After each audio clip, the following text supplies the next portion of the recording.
it going?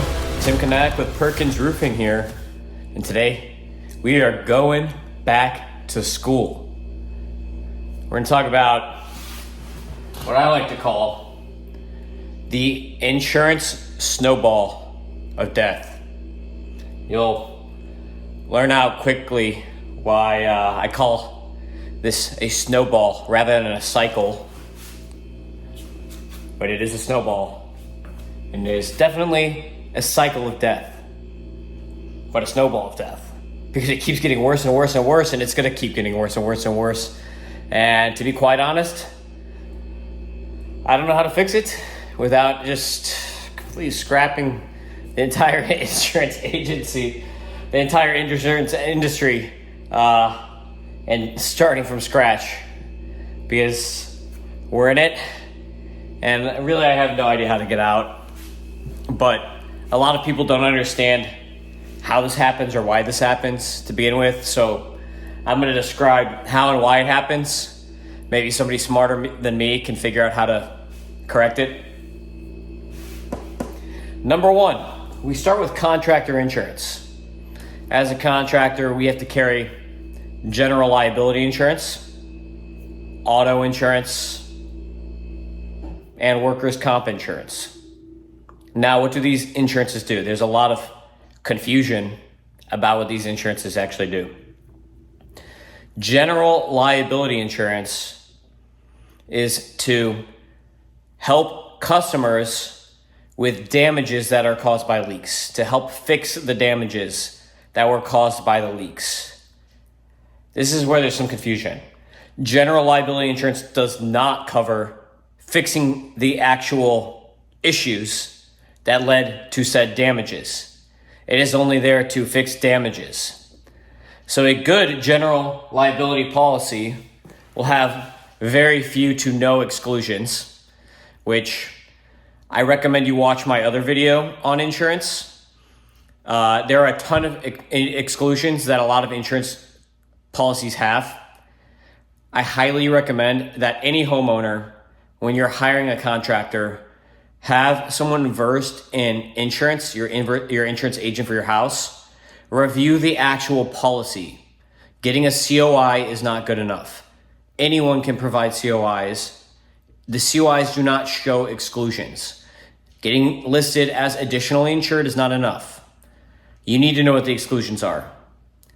A lot of contractors are going to have really cheap general liability insurances by allowing for exclusions. Some of the most common exclusions for roofing specifically are 4-story exclusion. So anything taller than 4 stories doesn't count. Water damage exclusion. Yes, you heard me right. One of the most popular exclusions that you'll find in these GL policies is against water damage. If you're a roofer and you've caused damage, what other types of damage are you going to cause? I guess you could burn the building down with your torch. I've seen that happen. But, or you could just be sloppy, put holes in the roof or something like that. But even if you put holes in the roof, what's going to cause the damage? Water coming in. 95%, just ballparking, 99% of claims are going to be because of water damage. So a policy with a water damage exclusion is no bueno. It's useless. It's toilet paper. It's there as to look pretty so that you hire them, but it's generally worthless. There are also exclusions for condos. So anyone working in condos, they're going to be paying a lot more money than someone who doesn't do condo work. Those are some of the most common. Also, there's open flame. So people who do torch projects, stuff like that, or use hot tar still, so hot mop jobs, those are all things that are generally covered on exclusions. Others are like duplexes and townhomes, because shared roofs are a problem. And then also tract homes. So if you're doing tract home work, like new construction homes, if they're custom homes, generally falls under regular liability, like there's not going to be exclusions. But if you're doing tract work, working for big time developers that are just throwing houses up as fast as possible and as cheaply as possible, maybe you've seen my video on some of the new homes around here, But if you see, those are the things that are generally excluded. So make sure that there are no water damage exclusions when you're hiring a roofer. That's general liability. So general liability is there to fix the damages, not to fix the issue. So if I'm a roofer and you have a leak in your house because of something that I did, the general liability policy, if you put a claim in, will only fix your drywall. It will only fix your floor. It will only fix the inside of your home. It will not do anything to fix the actual problem, which is on the roof. The roofer still has to do that. A lot of the roofers, when they get these claims, they're going to go out of business and disappear, so you're going to end up hiring another roofer. Number 2, auto insurance. Auto insurance, anyone with vehicles, fleets, needs auto. Auto is really not going to affect most homeowners unless people run over your sprinklers or run over your dog or something like that. So auto is more for like road hazards. And number 3, workers' comp. You want to make sure that the roofer you hire has an actual workers' comp policy. A lot of roofers will cut corners by hiring from temp services, or they'll hire 1099 contractors that don't carry a workers' comp policy. Tyler, my agent in the other video, he's mentioned to me all kinds of crazy stuff before, like a roofer falling off of a ladder. The roofer didn't have workers' comp, so the roofer that falls off the ladder, the guy sues the homeowner, because if somebody gets injured on your property, you can sue the homeowner. Even like if your dog bites someone, and that person can sue you, even though they shouldn't have been on your property to begin with.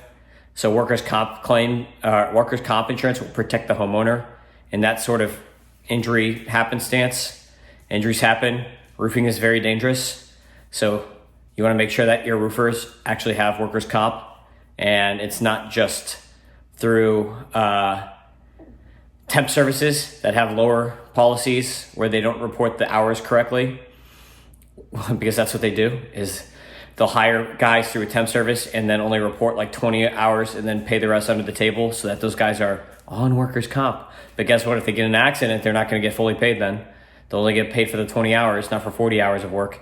So they're not going to make money when they get hurt. And then who are they going to go after if they're not making enough money to cover their expenses? Voila, the homeowner. So be careful. But these are the insurances that contractors need to carry. Continuing on now, the cycle of death, now that you understand our 3 primary insurances, there's all kinds of other stuff too, like inland marine that I carry. You can get like cyber insurance, terrorist insurance, all kinds of other stuff. But these are the 3 primary ones. Like inland marine is just attached. Also, you can get umbrella insurance, which is better for individuals.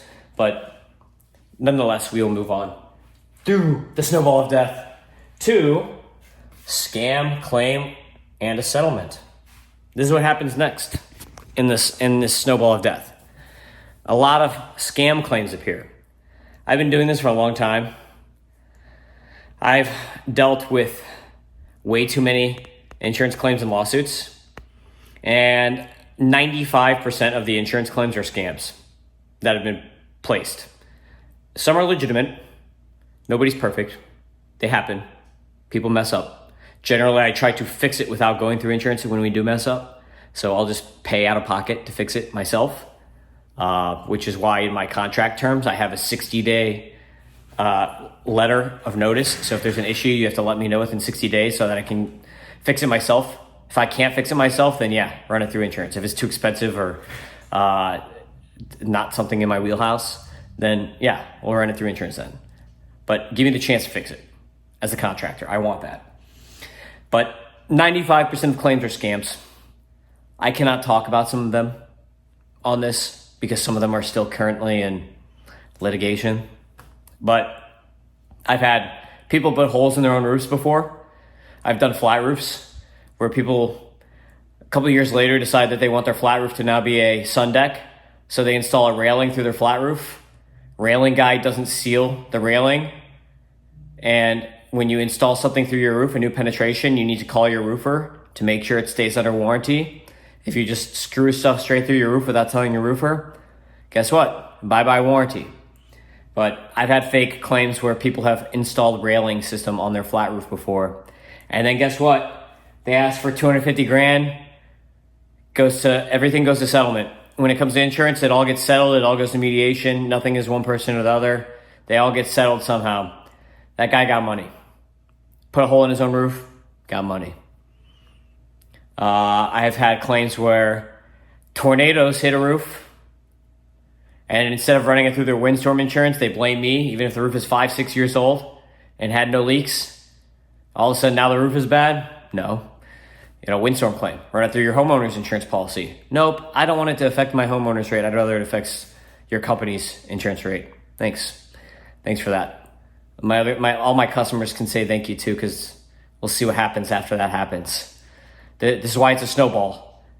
Anything that you do has an effect. Cause and effect. You do something, there's an effect. We're talking about the cause. You think, I can get something for free. Who cares? It's insurance. I paid a lot of money for insurance, blah, blah, blah, blah, blah. I paid a lot of money for that roof. That guy's rich. Yeah, right. I'm going to run it through their insurance. Cause and effect. There are a lot of different fake scam claims that I've run across. Again, I'm not going to get into all of them here, but 95% of them are fake. Pipes, plumbing. I've been blamed for plumbing when I haven't touched the plumbing. I'm not a plumber. Don't pretend to be a plumber. Never tried to do plumbing before, but still, damaged pipes? Okay, sure. Anyway, last in the snowball of death, we have our insurance.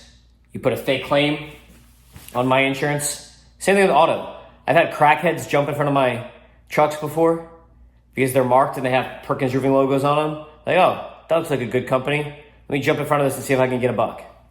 Literally have had that happen.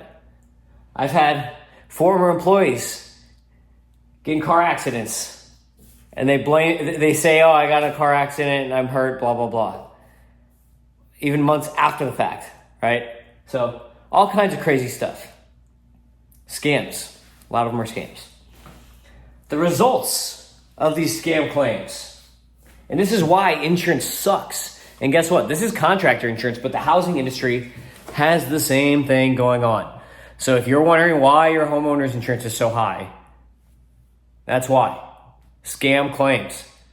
People think I've been paying all this money into homeowner's insurance. Let me get something out for all my money I've been putting in. They're screwing everybody else over.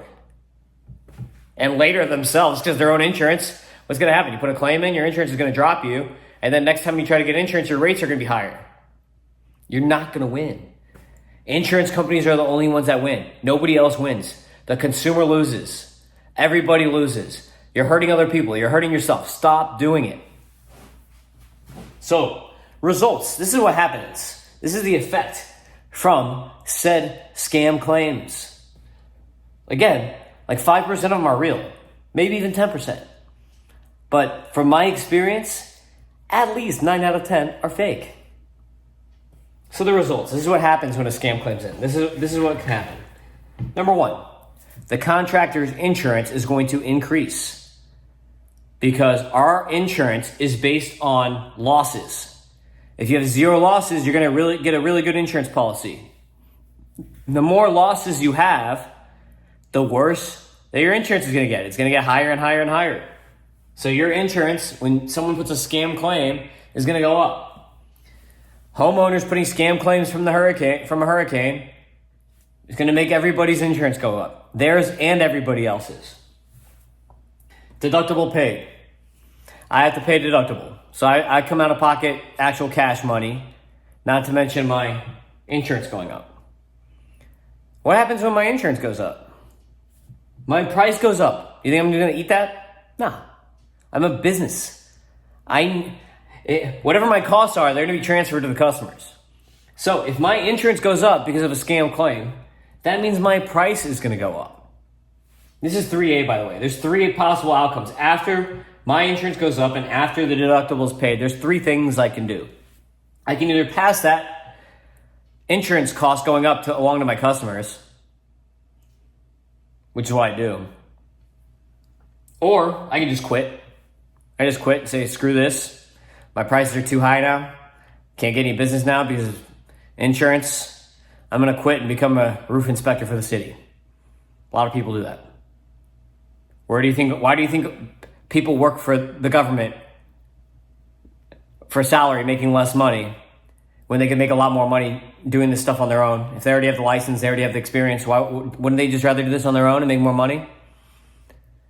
The reason they're not is because they've experienced this snowball cycle of death through one too many cycles, and they just gave up. Number 3C is the contractor changes their name. This is why it's important when you hire a contractor to go on Sunbiz. See how long that company has been in business. Really easy to start a new company. Like, I have a lot of companies. It takes like 10 seconds. Costs less than $1,000 to start a company. Just email my lawyer, hey, make me a new LLC. $600, okay. Got a new LLC. They did all the paperwork for me. Awesome, let's roll. Really easy to just change your name. But when you change your name, when the contractor changes their name, maybe they can offer cheaper prices again, but they're not gonna have been around for so long. And if you see a contractor that's only been around for a year, are you going to trust their warranty? Do you think if I change my name into Perkins Roofing 2.0, am I going to still honor all the warranties from Perkins Roofing 1.0 when I shut down that company? Come on. Maybe I would. I'm a good guy. But most people, come on. So, if you want a contractor who's been around for a while and is going to honor their warranty and not quit the first time something goes wrong, you as the homeowner are paying for that. So when people are filing these fake claims, they're hurting their neighbors. And then later they're going to shoot themselves in the foot because if you file a claim, insurer is not going to want to insure you anymore. Or your rate's going to go up and they're going to get their money back anyway. It might be over time, but in 10 years, 5 years, whatever, they're going to get their money back. This is what's happening in the entire insurance industry. This is roofing specific, but this is what's happening in Florida for homeowners. And that's why everybody's homeowners insurance is getting ridiculous. And people are like, I can't even afford my house anymore. Like, I have a house where my mortgage went up over $1,000 over the last year. I've got like a 2-point-something interest rate on that house. The only reason for that to go up is insurance. This is what's happening right now in Florida. Stop scamming people. You're screwing everybody over, including yourself. And why this is a snowball instead of a cycle is the cycle is not repeating itself. What's happening is this cycle is getting worse because now once we're back around to here, these rates are no longer what they once were. Now everything is higher. So the snowball is continuing and continuing and continuing around. My number one expense is no longer labor. My number one expense is no longer materials. My number one expense right now is insurance. So, if you want to know why my prices are higher than Chuck in a truck, it's because I have really, really freaking good insurance that I pay a lot of money for. And I'm not coming out of pocket that money. I'm in business to make money. So that charge is getting passed along to the customer. So what are your options to the customer? You hire the good roofer who's expensive, who's actually really insured and actually has real insurance that covers water damage. Or you hire the guy who's not been in business long enough to have all this cycle of death happen to him 20 times over, and their warranty is not worth anything. There's your choice. Let's stop this cycle of death. Stopping a jerk. Stopping a jerk. If you have a real claim, file it. If you have a fake claim, guess what? You own a home. Homes cost money. Deal with it. Sorry. Insurance gets me all riled up. I hate it. I wish I didn't have to have it. I wish I could just do the roof at the lowest possible price I can, but people have jacked up the industry and it keeps getting worse. And I've been doing this in Florida for more than 10 years. And the reason prices keep going up is insurance, because materials have stayed the same. This is how many claims I had last year on my insurance, on my GL, and it doubled. It doubled. So it's not even about the contractor having claims against them. It's about the entire industry. It doubled because I work on condos, because I do commercial work. If you do big jobs and you want an experienced roofer who knows how to do high rises, who knows how to do the trickiest jobs, the hardest jobs, and this is not their first rodeo doing that, this is what you're going to run into. You're going to run into contractors that have to pay this ridiculous condo insurance because condos like to play this game more than anybody, and the insurers know it. Most homeowners are not so bad about it. Condos are really bad about it. So condos are really adding to this cycle of death. That's the cycle of death on steroids, the snowball of death on steroids, condos. So there's my rant about insurance and how you can play your part in stopping this snowball of death, or slowing it down at least, helping to melt the snows so that the snowball doesn't keep going, and helping you understand what you're paying for when you're paying for a good quality contractor. It's for peace of mind. You need to protect yourself. It's not fun when you have a half completed roof and the guy quits halfway through, or you pay for a new roof that you think is great, and then 2 years later it's leaking all over the place. You get what you pay for, people. You get what you pay for. So if you want a very good roofer and you're in Miami-Dade, Broward, the Keys, or you need impact windows, siding, concrete, stucco, anything exterior we do, siding, hardy board, anything exterior, give us a call, 305 MIA Roof. If you need any of those services in Palm Beach or Martin or St. Lucie County, 561-559 Roof. And if you want a Perkins Roofing franchise, give me a call. I always forget this number, 561-339-9170. Give me a call if you want your own Perkins Roofing franchise. This is a little mini course. I've been through the ringer on everything. I will teach you how to get to where you want to be as a roofing contractor. I will give you all the tools. I've already paid the lawyers for all the contracts and all this stuff. I have all the terms, all the tools, the pricing calculators, everything you need to succeed and to make money in this industry and to guarantee your success so you don't go out of business like those city inspectors. Sorry, city inspectors. I love you. But that's what happens. So let's stay in business. Let's make money. And let's put on good roofs. Perkins Roofing. Tim Kayak.